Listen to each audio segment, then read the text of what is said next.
Welcome all the students. Welcome to all of you. I'm Pathak sir, and today I'm going to explain a very important and interesting poem of your English literature book, that is Stopping by the Woods. This is chapter 11.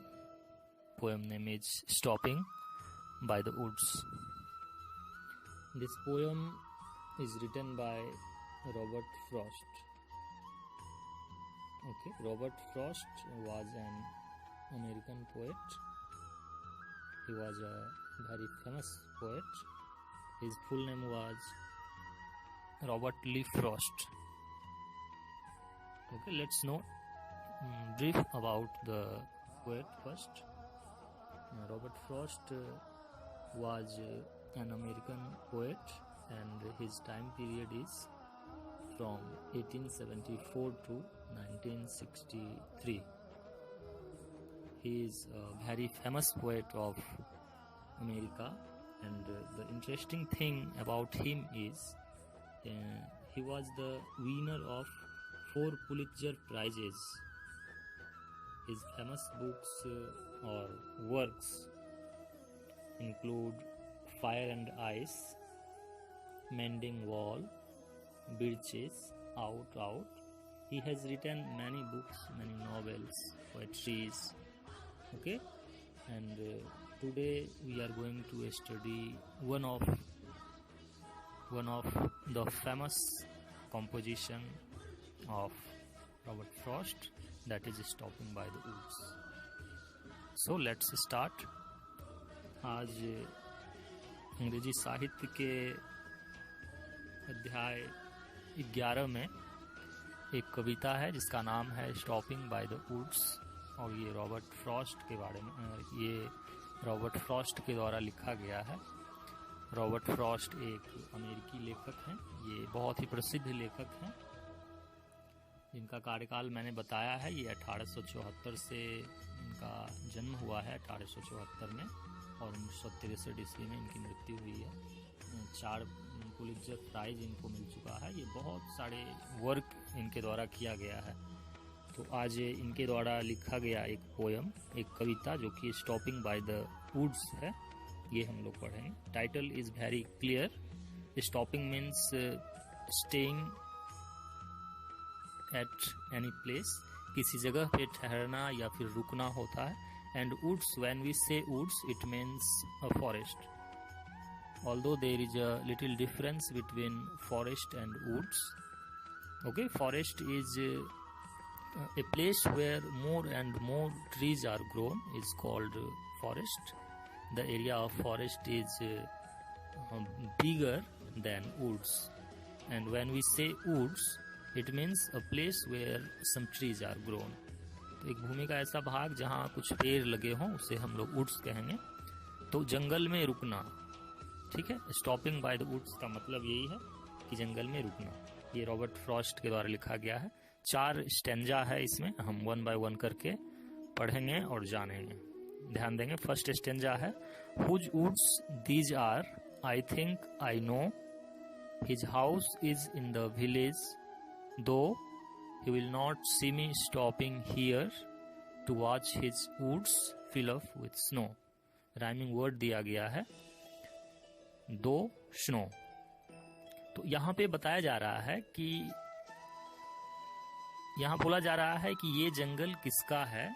ये सारे जंगल, यहाँ जो बहुत सारे पेड़ हैं, ये Robert Frost कहना चाहते हैं कि ये घोड़े पे चढ़ के घोड़े की ये राइडिंग कर रहे हैं और एक जंगल के पास पहुंचते हैं और वहां रुकते हैं और वहां बोलते हैं हुज वुड्स दीज आर, ये सारे जंगल किनके हैं, ये सारा जंगल किसका है।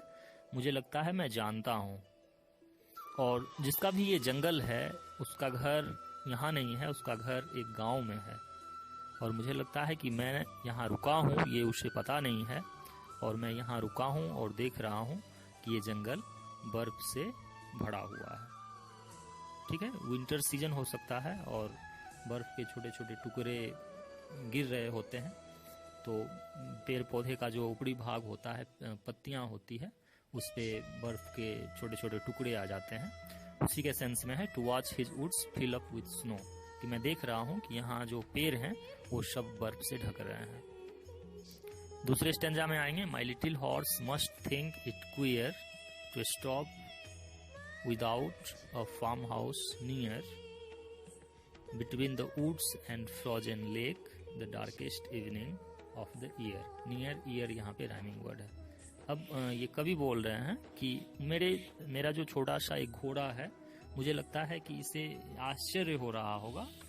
एक वर्ड आया है क्वियर मीन्स स्ट्रेंज होता है, कि मेरा जो घोड़ा है उसे आश्चर्य हो रहा होगा कि हम लोग एक किस अजनबी जगह पे हम लोग रुक गए हैं, जंगल में हम रुक गए हैं। ये जंगल के बारे में किसी को जानकारी नहीं है, यहाँ के रास्ते के बारे में, और यहाँ पे कोई फार्म हाउस नहीं है, यहाँ कोई खलिहान नहीं है रुकने का या आराम करने का कोई जगह नहीं है।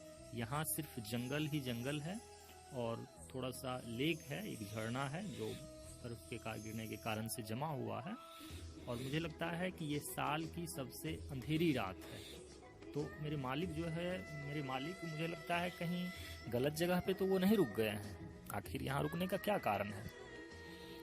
थर्ड स्टेंजा पे बढ़ेंगे। He gives his harness bells a shake to ask if there is some mistake, the only other sound's the sweep of easy wind and downy flake. तो एक वर्ड आया है हार्नेस।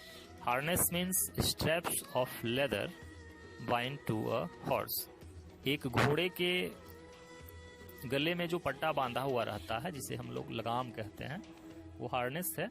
और उस पट्टे पे कुछ घंटियां बंधी रहती है जो घोड़े के चलने के कारण या दौड़ने के कारण से बजती है। तो ये हार्नेस हो गया। और एक वर्ड आया है स्वीप। स्वीप मीन्स ब्लोइंग, आगे बढ़ना तेजी में। और एक न्यू लास्ट की लाइन में है डाउनी फ्लैक है। Downy means soft and fluffy and flakes means pieces of falling snow. ऊपर से बर्फ का जो टुकड़ा गिर रहा है उसके लिए फ्लैक्स का यूज किया गया है। तो थर्ड स्टेंजा में बताया जा रहा है कि वो घोड़ा जो है अपने पीठ पे जो लगाम बंधा हुआ है उसमें जो घंटियां हैं उसे वो बजाता है, और मानो वो बोल रहा हो अपने मालिक से कि कहीं कोई गलती तो नहीं हो गई हम लोगों से, क्योंकि हम लोग जहाँ रुके हैं, इस जंगल में जो हम रुके हैं, यहाँ तो कुछ दिखाई नहीं दे रहा है, कोई आवाज़ नहीं है, सिर्फ हवा के बहने की आवाज़ है, मेरी घंटी की आवाज़ है, और ठंड ठंड जो हवा बह रही है या बर्फ़ का जो छोटा छोटा टुकड़ा धीरे धीरे गिर रहा है वही आवाज़ है। और यहाँ तो कोई आदमी नहीं है, किसी भी आदमी के आवाज़ को हम लोग नहीं सुन रहे हैं, कोई जानवर नहीं है। तो क्या हम लोग यहाँ आके या रुक के कोई गलती तो नहीं कर दिए हैं? और अंत में हम लोग बढ़ेंगे लास्ट स्टेंजा में। The woods are lovely dark and deep but I have promises to keep and miles to go before I sleep and miles to go before I sleep. तो कवि बोल रहा है कि ये जंगल बहुत ही प्यारे हैं, घने हैं, और जंगल का जो दृश्य है वो अंधेरा है पूरा। और लेकिन मुझे लगता है कि मैंने जो प्रतिज्ञा ली है कि मैं सोने से पहले हॉर्स राइडिंग करूंगा और मीलों घोड़े के पीठ पे बैठ के मैं जाऊंगा, घूमूंगा, वो मुझे प्रॉमिस मेरा अभी बचा हुआ है और मुझे इसे पूरा करना है। बस यही आज के क्लास में। उम्मीद है आप लोग समझे होंगे। धन्यवाद।